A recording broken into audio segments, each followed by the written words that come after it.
You're listening to A Chapter a Day, a daily podcast. The Bible comes alive as we read a chapter out loud each day. Hello, we are reading Joshua chapter 5.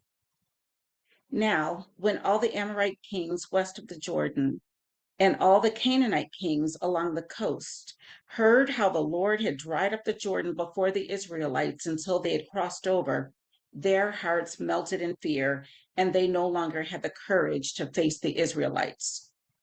At that time, the Lord said to Joshua, "Make flint knives and circumcise the Israelites again." So Joshua made flint knives and circumcised the Israelites at Gibeath Haraloth. Now, this is why he did so. All those who came out of Egypt, all the men of military age, died in the wilderness on the way after leaving Egypt. All the people that came out had been circumcised, but all the people born in the wilderness during the journey from Egypt had not. The Israelites had moved about in the wilderness 40 years until all the men who were of military age when they left Egypt had died, since they had not obeyed the Lord. For the Lord had sworn to them that they would not see the land he had solemnly promised their ancestors to give us, a land flowing with milk and honey.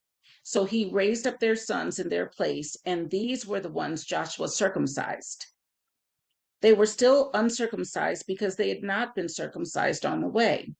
And after the whole nation had been circumcised, they remained where they were encamped until they were healed.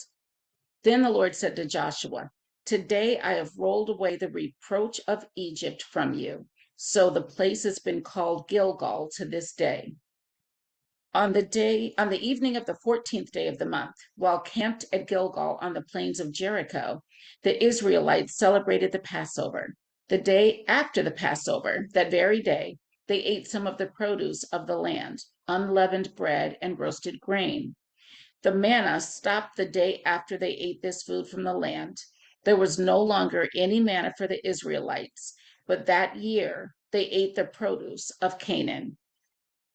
Now, when Joshua was near Jericho, he looked up and saw a man standing in front of him with a drawn sword in his hand. Joshua went up to him and asked, "Are you for us or for our enemies?" "Neither," he replied, "but as commander of the army of the Lord, I have now come." Then Joshua fell face down to the ground in reverence and asked him, "What message does my Lord have for his servant?"